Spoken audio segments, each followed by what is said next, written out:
Hey everyone, wanted to do a quick update to a leader I talked a little bit about in EBO1, Kinemon. I think this leader has some really interesting play potential in OP07 that is just kind of distinct from the way that Wano Package is played in other decks like Prona and from other green leaders like Bonnie. I think the ability to just put out bodies for a little bit cheaper, especially with the addition of the Fiori, can lead to some really interesting snowball effects. And so wanted to see how this green control playstyle might work in OP07 um, outside of Bonnie, which is kind of like the resident green deck right now. I think the list is pretty standard for what a Kinemon list looks like. I think the additions make a lot of sense. Like Hiyori is a really great EBO1 card. Makes a lot of sense and is kind of gives you the ability to go first, play this on your 3-Dawn turn, and then cheat out a 5-cost body really quickly, which not many decks have the ability to deal with. Red Purple Law obviously can bottom deck this, and Lucci might be able to KO some of these depending on if he sees stage and the right pieces in his opening hand. But for some decks, this just getting out this Yamato on your first turn is too much to handle and can really hurt their ability to establish a strong board in the early game. Outside of that, the deck uses the new Otama Searcher. It still uses Momo just to kind of add some consistency. The top end is Hody Jones, which I think we've kind of seen throughout its lifetime, and especially in Bonnie now, is just a really great card. And rather than the Odin, we are running the Zoro. The Zoro just kind of does it better.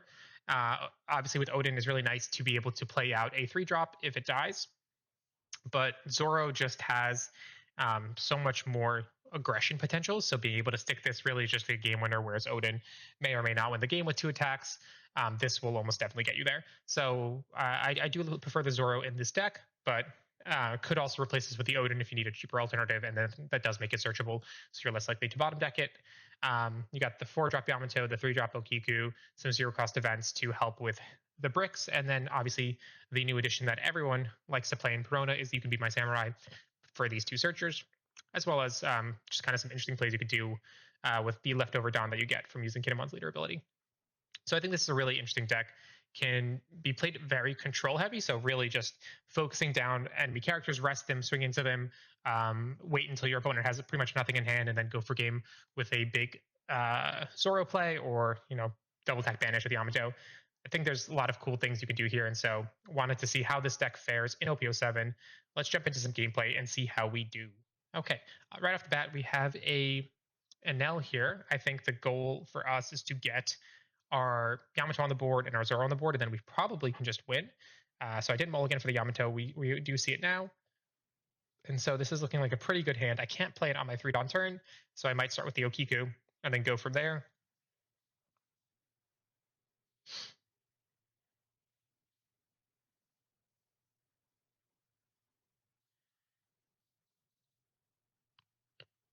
Obviously, we have to be wary of the Gadatsu and other large bodies. We do really want to see Zoro in this matchup, because if he does get the ace, it will be very difficult for us to deal with that. So Zoro will definitely help with the with kind of ensuring that if that ace comes down, we're not totally screwed. Now that our friend here is passing turn, we can see that he's definitely going to play Gadatsu next turn. So in the interim, I think what we can do is get some value out of You Can Be My Samurai. So I think we'll do a 5.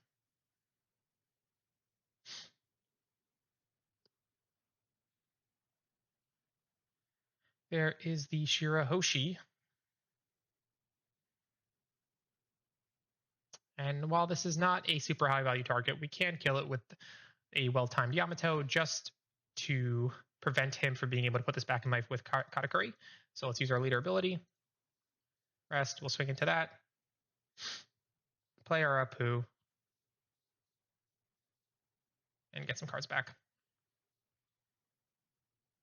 Not the most exciting play, but knowing that he's about to play Gadatsu, it does make sense for us to try to protect our board a little. And now he can only get Gadatsu 1 item.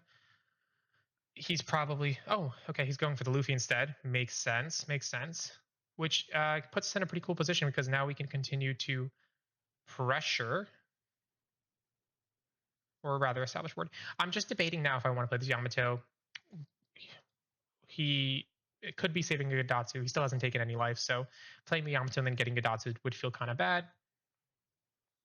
Maybe we search here. All right, now that we have two of them, I think we just do it.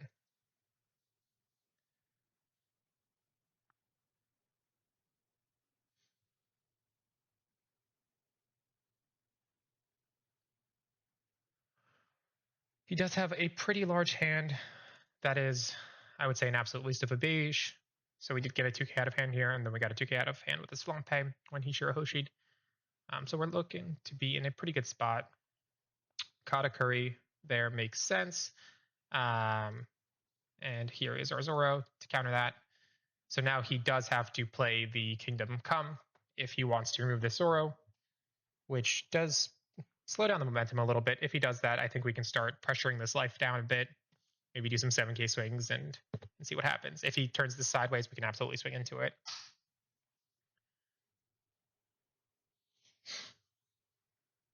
The other nice part about Zoro over Odin is that Katakuri cannot deal with it, whereas Odin can obviously be top decked or bottom decked, and that's just like a nice little bonus to the card. Okay, so he did not have the Kingdom Come in hand, which for us could just be a win. Like it's very possible we just win right here.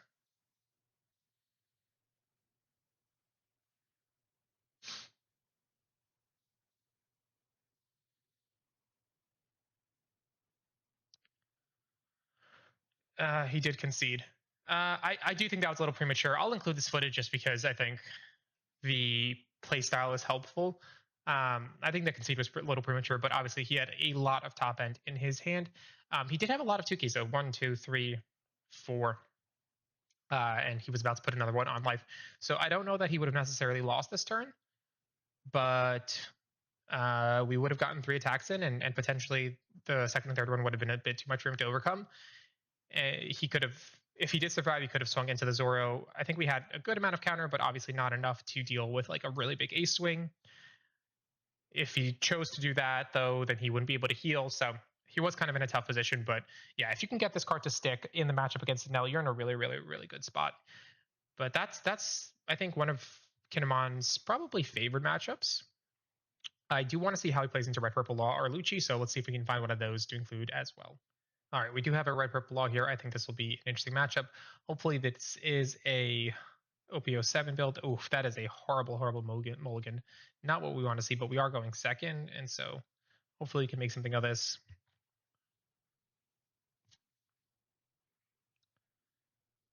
If he chooses to bottom deck here, it could be like a really nice way to start getting cards out of hand.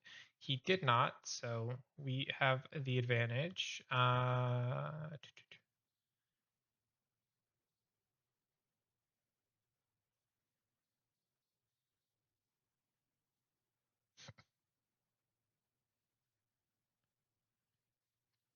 Ideally, he would have played something on that first turn, so we could have started to rest it, but he did not. We can get some 2Ks out of hand here.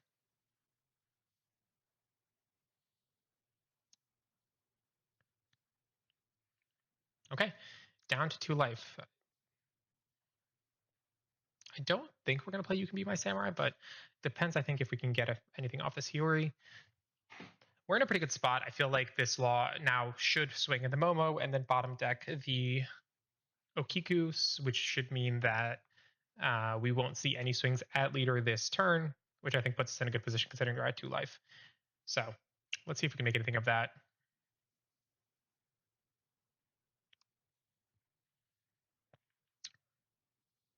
If we win this, I would feel pretty good considering I think our opening hand was probably the worst case scenario. Both of our 0-cost events and a Zoro. It's not really what you want to see in your first hand. We did have a Okiku to play on curve, which is nice, but nothing to combo with this Hiyori, which is a bit unfortunate. Going first and playing Hiyori into Yama, the Mountain God, is really, really nice because that is a 7k that the Red Purple Law will struggle to deal with right off the bat. This is a OP08 version of Law, unfortunately. It's sometimes hard to find an OP07 player. We'll maybe play it out, see how it goes. If we can win against them, I think we're in a really, really good spot. So I think we could do 3. Yes, this will be 4 down, 5 down. Yeah, we should be good. So let's start with an Otama. I will grab this for another turn, but for now.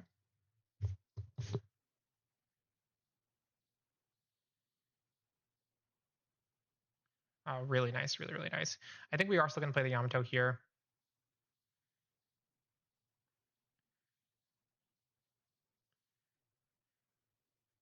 Swing into that pudding a bit. Okay, so our board is looking stacked. We have some good good plays in the subsequent turns. We are slowly approaching our Zoro. We have a good amount of life. If they don't see a Reiju to draw cards, they are in trouble on hand size. So we're looking pretty good. I think we get this Yamasan out next turn, which will be a little harder for them to deal with.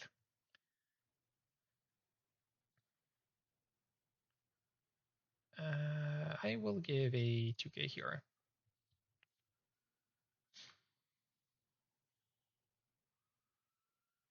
Okay, so he cannot bottom deck the... Okay, he did get the Reiju, so back to 7 cards, but he could not bottom deck the Yamato this turn, which is really, really nice for us. I think we're going to play Yaman for 4 next turn and do 2 big swings at leader. All right, we're actually going to do a swing at the pudding then, given that he gave us that opportunity. So we need 4 down for the Yama, which means we have 4 to play with. I think we'll start with a 7 onto the pudding.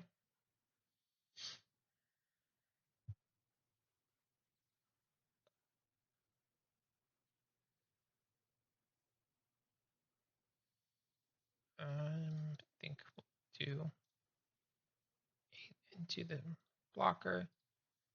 And now we have a 7K. So we're looking pretty solid. I think we do play the Zoro here. I'm not sure if he runs the Fire Fist or anything else that might put the Zoro in range. We haven't seen any Gordons or Raise Maxes, so he could be hoarding 2 or 3 of them. That is Law, which brings us to 4. So we're not exactly at bottom deck range just quite yet. I think it'll be very telling. Okay, yeah, so he is doing 6K, which means we're not going to see a double Gordon here on the Yamasan.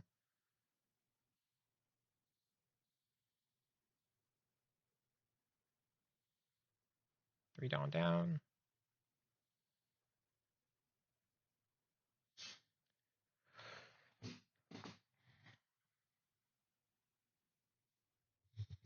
And then a 2K out of hand, which was really nice to see. Okay. We could actually do something really big with the Hody Jones here. I think what we'll do, 6K, 7K, really control the board, play the Zoro, and then next turn we'll do a Hody Jones Zoro Wombo combo, which should give us the game. We have enough counter to survive these swings, even if he has Kitten Killers in hand. Another Reiju, so he's seeing a lot of his draw power.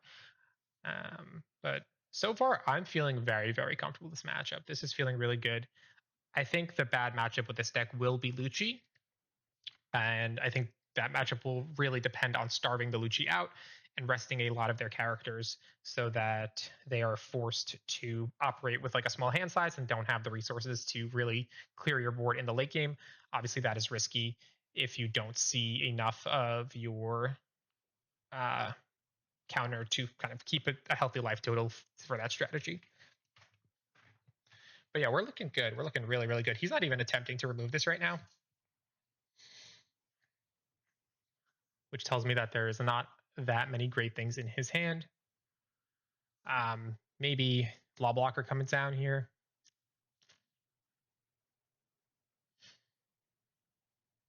But with our Hody, we can play that and do 5, 7, 8, and then 9 3 times our Kid Killer. Oh, too little too late on the Kid Killer there.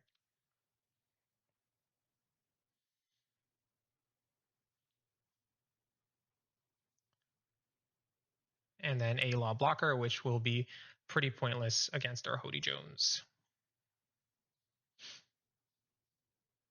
So let us start with a 5. Let's go into 7.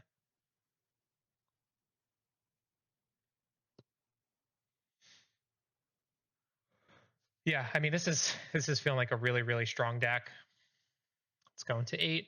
This was an OP08 red purple lot as well. Yeah, and that is a concede. Clearly, no way to get out here. I am a little. I guess he just drew the second raise max now, so he didn't see the Gordons in the raise maxes to clear some of this stuff earlier. But he could have Otama Gordoned to clear at least the Yamasan. If not, yeah, he wouldn't be able to get the Zoro. Either way, I think we really, really dominated that game with just by putting Yamasan and Zoro on the board in quick succession. We didn't even really need Hody Jones there. We could have Yamatoed for 4 and then use the extra Dawn to just swing bigger, and that would have done it as well. So we were in like a really, really good spot. I like that matchup. I think this will probably be a favorite matchup for Kinemon and OP07 if you want to play around with him.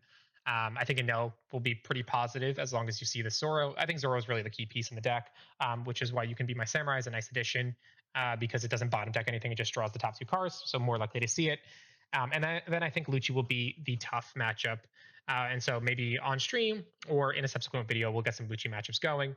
But for now, I think that's the deck. I think it is a pretty self-explanatory deck. It's a pretty straightforward deck. It plays very different from Bonnie in terms of how much you're swinging and how few blockers you run. So it is like an alternative if you want to play green, but you don't want to play Bonnie. It's probably not as strong as Bonnie, but it is, we like to explore decks that are overlooked and underutilized, and I think this is definitely one of them. There's some cool potential here, and just being able to get bodies out for a little bit cheaper is a decent ability in OP07 and gives you some nice options into a lot of the leaders that people are playing. That is where we're at. Thank you guys for watching the video. Hope you enjoyed it. I will be streaming this week as well, doing some testing on probably Reiju, maybe Doflamingo, some red purple Kid, some red purple Uta.